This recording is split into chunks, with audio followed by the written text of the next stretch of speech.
그래서 물 많이 드실 텐데요. 우리 건강에 직간접적으로 영향을 주는 물에 요즘 더욱 많은 관심이 높아지고 있습니다. 네, 그런 만큼 오늘은 최근 물 시장 특성과 트렌드 살펴보고 물 사업 시장 성장성은 어느 정도인지 전망해보는 시간까지 가져보도록 하죠. 소셜 컨설팅 그룹의 고영 대표입니다. 어서 오세요. 안녕하세요. 예. 자, 이 기자들 같은 경우는 물 먹는 걸 별로 안 좋아하는데 사람은 필수적으로 물을 마셔야 되지 않습니까? 그렇죠. 기본적으로 이 흡수해야 될 이 물의 양 얼마나 됩니까? 사실 이제 요즘 같은 폭염이면 더욱이나 이제 물이 중요한데 항상 물을 들고 다니거나 아니면 물을 가까이 있죠. 사람의 기초 물 요구량은 이제 1996년도 발표한 그레이크 교수에 의하면 그때 이제 지표가 나왔는데 인간의 삶을 영위하기 위해 필요한 기초적인 물의 요구량을 측정하기 위한 지표인데요. 한 사람당 하루에 한 50리터 정도를 마시는 걸 최소한의 요구 생활 조건으로 잡고 있고요. 이거는 뭐 국가의 기후든 기술이든 문화든 관계없는 최소한의 요구 수량이고 하루에 50리터요? 예, 하루에 50리터. 그러니까 이제 직접 다 마시는 게 아니고 필요한 생활에. 네. 그래서 네 가지 종류인데 중요한 이제 질문하신 거예요. 어떻게 보면 이제 의심을 가진 거니까. 네. 첫 번째는 이제 음용수, 두 번째는 위생, 세 번째는 목욕, 그다음 네 번째는 음식 준비죠. 그러니까 이제 우리가 사실 음식도 그냥 먹을 수 있는 게 아니고 다 씻어야 되니까. 그렇죠. 그래서 이제 음용수 같은 경우는 한 5리터 정도를 보고 있고요. 1인당. 5리터도 많네요. 5리터가 많다고 생각하는데 은근히 많이 마십니다. 점심 뭐 저녁부터 해서. 그리고 이제 위생은 이제 하루에 한 20리터 정도. 그래서 분뇨부터 해서 오수물 처리까지. 그리고 이제 목욕은 하루에 이제 한 1인당 한 15리터. 뭐 사람마다 좀 차이가 있겠지만. 예. 그래서 음식 준비는 이제 하루에 1인당 한 10리터 정도. 그래서 음식을 씻고 요리하고 처리하는 데 드는 물이고요.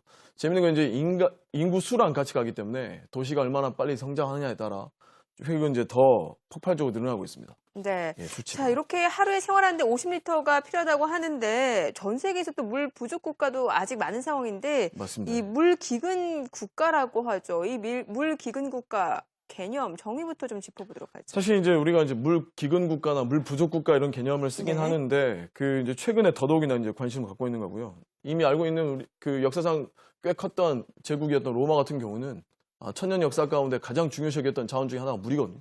그래서 이제 물을 잘 못 관리하는 뭔가 지도자들을 좀 폄하하는 경우나 문제가 있다는 경향으로 이야기했는데 보면 물과 관련해서 이제 물 기근 국가는 놀랍게도 한 20개국이나 되고요. 예. 대부분 중동이나 북아프리카, 사막 국가들, 그리고 동아프리카 국가들이 포함되어 있고 몇몇 작은 나라들이 포함되어 있는데 보통 정의는 국민 1인당 사용하는 물의 양이 1000 입방제곱미터, 1000 입방미터에 해당되는 국가를 이하의 국가를 물 기근 국가라 그러고요. 특이한 거는 이제 싱가포르하고 이스라엘이 포함되어 있습니다. 그래서 싱가포르는 이제 말레이시아 쪽에서 물을 이제 끓여가지고 이제 쓰는 경우가 있고요. 예. 그리고 이제 물 부족 국가는 이제 1000에서 1700 입방미터에 해당되는 국가가 해당되고요. 이 경우는 이제 한 10개국 있고 여기서 중요한 건 우리나라가 물 부족 국가에 해당됩니다. 그래서 더더욱이나 지금 정부의 물 산업을 키우려고 하고 있고 관심을 가져야 될 이유죠.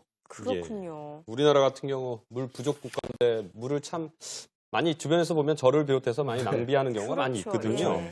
자, 본격적으로 국내 물 산업 시장에 대해서 좀 알아보죠. 현재 국내 물 산업 규모는 어느 정도 되고 또 각 업체들의 전략은 어떻게 나타나고 있습니까?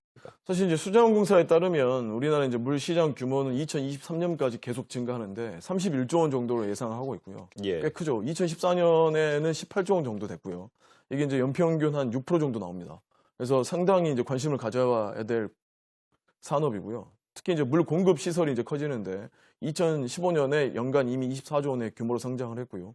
그리고 이제 보통 상하수도 사업이 있는데 크게 이제 세 가지로 나누거든요. 사실 우리가 알고 있는 것처럼 물은 이렇게 진행되는 방식이 약간 순환 형태 그리고 공급과 배수 형태의 개념이 강하기 때문에 뭐랑 비슷하냐면 전기랑 가스랑 항상 유사하게 바라봐야 됩니다. 그렇죠. 그렇죠. 이제 그래서 광역 상수도가 있고 지방 상수도가 있고 하수 사업으로 이제 분류되고요. 그리고 이제 물은 공공자원이라서 164개 지자체에서 직접 상하수도 시설을 직접적으로 확충하고 관리하고 있고요. 그리고 이제 공공 부문은 금방 말씀드렸던 한국수자원공사랑 한국환경공단 그리고 이제 서울시 상하수도 본부나 부산시 상하수도 본부 같은 큰 기관들이 있고 민간 부분이 이제 열심히 하고 있는데 특히 이제 코롱그룹 그리고 삼성 엔지니어링, 현대 엔지니어링, 그다음에 효성 에바라 그리고 이제 태영건설, 하나건설들이 주로 이제 시장을 주도하고 있고요. 그 외에 이제 관련해서는 중요한 이제 전략들이 있는데 특히 아까 말씀드렸던 것처럼 장치 개념이 강하기 때문에 예. 이들이 이제 이런 기업들이 컨소시엄과 전략적 제휴를 많이 하고 있고요. 특히 이제 요즘에는 수직 계열화가 많아서 이 회사들이 최근 한 4, 5년 동안 M&A를 많이 하고 있고 수처리 플랜트 기업들이나 아니면 고급 부가가치가 큰 수처리 소재 사업에 뛰어들고 있는 상태죠. 그래서 뭐 이 시장, M&A 시장과 관련해서도 좀 관심을 받아야 할 부분이 물산업이고 특히 이제 최근에는 지능형 수자원 관리 시스템 시장이 커져서 ICT 기업들도 추진하고 있고 뛰어들고 있는 상태입니다. 네. 근데 이미 지금 글로벌 시장에서는 물 산업에 대해서 앞서서 좀 관심을 그렇죠. 보이고 있는 상태죠. 맞습니다. 우리나라 좀 늦은 편이죠. 한 10여 년 전부터 글로벌 기업들은 많이 물산업에 대해서 이제 지속적인 투자를 해오고 있는데 여러 국가들이 이렇게 이제 관심을 갖는 이유는 물산업을 일반 뭐 소비재나 아니면 그 기간 산업 정도의 레벨에서 좀 더 높은 안보 산업 그리고 더 나아가서 이제 전략 자원화 사업으로 이제 바라보고 있거든요. 이게 이제 중요한 포인트인데 왜 그러냐면 풍부한 수자원을 가지고 있는 국가는 물을 필요로 하는 주변국에게 일종의 파워, 권력을 행사하는 막강한 권력을 행사합니다. 실제 다보스 포럼에서는 이제 이걸 좀 눈여겨봤고 그래서 물 전쟁이 발생할 수도 있다. 예. 안보 측면에서 중요하다는 이야기도 했는데 이게 네. 이제 단적인 케이스가 터키거든요. 그래서 시리아랑 이라크랑 강을 공유하고 있는 터키 같은 경우는 아랍 국가들이 원유를 무기할 경우 우리는 뭘 무기하겠다? 물을 무기하겠다. 또 이렇게 이제 물을 공적으로 가지고. 선언을 했고요. 예. 그리고 이제 물 부유 같은 경우는 용수와 관련된 워낙 많은 게 이제 다 물로 쓰이기 때문에 용수 다소비 산업과 매력적인 인프라를 갖춘 도시들이 더욱 부유해지고 있는 반면에 물 부족 국가는 이제 식량 부족 그리고 이제 빈곤 특히 이제 질병 질병의 악순환은 이제 고리에 이제 있는 상태고 그러다 보니까 이제 아프리카가 이슈인데 아프리카는 전 세계 인구의 한 15% 정도가 해당되거든요. 네. 그럼에도 불구하고 이제 수자원 9%밖에 없는 상태고. 그러니까 벌써 이제 균형이 안 맞죠. 그리고 이제 1인당 하루 최소한 50리터의 물이 필요하는데 아프리카는 한 10리터밖에 안 되고. 이제 개발도상국 같은 경우는 20리터. 근데 놀라운 건 선진국에 해당되는 국가들이 400에서 500리터에 해당돼요. 그러니까 이제 벌써 이렇게 많은 몇 배 이상의 차이가 나는. 예. 그래서 이제 물도 빈입빈 부익부에 이미 상태에 빠졌고요. 그러네요. 그런 측면에서 이제 국제 공유 하천 같은 경우가 이제 늘 이슈가 돼서 여기에 대한 사용에 대한 그렇죠 갈등이 좀 계속 남아 있는 상태입니다. 예. 국내 물 관련 산업도 이렇게 급성장을 하고 있고 그렇죠. 전 세계적으로도 전략 자원으로 인식이 네. 되고 있는 이 물 네. 굉장히 중요한 것 같은데 그럼 이 글로벌 물 산업 시장 규모는 또 어떻게 되고 네, 또 맞습니다. 투자 움직임은 어떻게 나타나고 있습니까? 사실 이제 물 산업은 크게 이제 보통 보고서에서 네 가지 시장으로 구분합니다. 아까 말씀드렸던 것처럼 유틸리티 시장에 해당되는 부분이 한 70.6%, 70% 정도 되고요. 생수 시장이 한 20%, 19.5% 정도 되고 그다음에 이제 공업용수랑 설비 시장이 비슷한데 공업용수는 한 4.6% 그리고 이제 설비 시장은 4.9% 정도 해당되죠. 근데 이제 전 세계 정수와 수자원 개발 전체 시장 항상 이제 개념이 중요하니까 어떤 개념을 쓰냐에서 시장 크게 달라지죠. 그래서 정수와 수자원 개발 전체 시장은 2010년도에 430조 원이었는데 2015년 작년 같은 경우는 1,600조 원을 돌파했고요. 그러니까 폭발적으로 성장하고 있는 거죠. 이제. 예. 그리고 이제 좀 더 세부적으로 들어가 보면 인프라에 해당되는 이제 상하수도 시장 관련해서는 일본 경제산업성이 이제 발표를 했는데 상하수도 산업은 2007년도에 한 400조 원, 2025년도에 이제 950조 원으로 2.4배 정도 증가할 거라고 보고 있고요. 중요한 수치가 있는데 이게 이제 OECD에서 나온 자료인데 OECD 회원국하고 브릭스 국가의 물 인프라 투자 규모가 이제 중요하거든요. 항상 투자 수요량이 중요하기 때문에 1조 달러로 이제 여기서 중요한 건 통신이나 전력이나 도로보다 3배에서 6배 정도 많은. 그러니까 우리가 이제 이미 물 산업에 대한 투자 수요가 훨씬 더 일반 기간 산업에 들어가는 것보다 많은 상태로 이미 와 있고 예. 청정 에너지 시장에 대한 이제 분야도 급격하게 늘고 있습니다.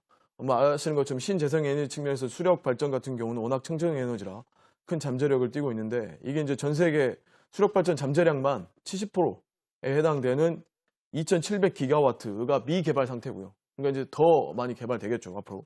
그리고 이제 수온차 냉방이나 냉난방 그리고 이제 관련해서 수상 태양광 같은 경우도 암스테르담 같은 신도시에서 적극적으로 이제 추진을 하고 있고 그리고 이제 매일 쏟아져 나오는 폐수와 오수가 이제 늘 문제인데 역시 그 미국의 럭스 리서치라는 곳에서도 세일 가스 하나 수처리만 해서도 2012년에 1조 5조 원이었는데 2020년 되면 10조 원 이상 규모로 성장을 할 거라고 예측을 하고 예. 있는 상태입니다. 급성장하고 있군요. 그래서 네. 각각의 그 전체 시장의 세그멘트 내에서 어떤 시장에 그렇죠 수요가 더 많은지 투자 수요가 이걸 좀 보면서 투자하시면 도움 될 것 같습니다. 네. 그럼 물 산업과 관련해서 핵심 키워드 트렌드는 어떻게 되죠? 사실 이제 크게 세 가지가 있는데 첫 번째 네. 가장 중요한 건 도시화율입니다. 아까 말씀드렸던 것처럼 인구수와 관련해서 성장하는 건 도시이기 때문에 도시가 얼마나 빨리 성장하냐가 중요하고요. 그래서 연간 취수량이 이제 달라지죠. 현재는 한 73.5억 정도의 인구잖아요. 이게 2025년 되면 이제 한 80억으로 늘어날 거로 보고 있고 그러다 보니까 이제 이때 되면 도시화율이 57.2% 그러니까 거의 둘 중에 하나는 이제 도시가 된다는 보고 예. 할 수 있는 거고요. 그러다 보니까 연간 취수량이 5,000입방 킬로미터에 해당되기 때문에 눈여겨봐야 되고 이게 이제 매우 폭발적으로 증가할 거라고 보고 있는 거고요. 그리고 이제 농업용수랑 산업용수도 급격하게 증가할 거라고 보고 있습니다. 두 번째 키워드는 이제 스마트 그리드 시스템인데 스마트 그리드 시장은 2020년 되면 222억 달러, 한 24조 원 정도 예상을 하고 있기 때문에 더더욱이나 관심을 가져야 되는데 재밌는 건 이제 IBM 같은 회사들이 스마트 그리드 시장을 가장 중요한 전략적 산업 중에 하나로 꼽아가지고 이미 투자를 하고 있죠. 그래서 이제 관로나 저수조 그리고 이제 강, 항만 시설을 모니터링하고 실시간 의사결정이 중요한데 이 실시간 의사결정을 할 수 있는 스마트 워터 관련된 시스템을 투자를 하고 있는 거고요. 우리나라도 스마트 워터 게이트나 스마트 상수도, 스마트 리버에 해당되는 대규모 연구 프로젝트가 이제 진행 중이고 그러다 보니까 이제 쌍방향 소통, 소유자와 공급자 그리고 이제 선제적 문제 해결이나 인프라 관련돼서 적극적으로 능동적 대처할 수 있는 기술 개발 정책에 관심을 갖고 있고 사실 이 분야는 좀 우리가 기술 격차가 좀 납니다. 아직은 한 6년 정도 차이가 나긴 하는데 그럼에도 불구하고 IT 기반으로 해서 이제 에코 스마트 상수 시스템이나 신소재 막 모듈 그리고 이제 공정 운영이나 그리고 이제 역 삼투압에 해당되는 해수 담수화까지 이제 세계적인 기술을 육성하려고 노력 중이고요. 세 번째 예. 키워드는 이제 멤브레인이라고 해당되는 정화 공정 막이 중요하거든요. 이 막 시장이 이제 매우 커지고 있습니다. 왜냐하면 이 막은 다 쓰이거든요. 오염 물질에 대해서나 수자원에 대해서나 그리고 이제 실제 고효율에 필요한 수처리 공정에 다 쓰이기 때문에 이 막 시장에 대해서 이제 관심을 가져야 되고 이게 2016년 올해 한 전 세계 규모로는 멤브레인 하수처리 방식 시장만 이미 5조 원 돌파할 거라고 예상을 하고 있고 그래서 중요한 게 이제 연평균 시장 성장률인데 이게 22% 정도로 예상하고 있어서 많은 기업들이 관심을 갖고 있는 시장 중에 하나입니다. 예. 급성장하고 있는 오늘은 물 시장에 대해서 알아봤습니다. 오늘 말씀 고맙습니다. 예, 감사합니다.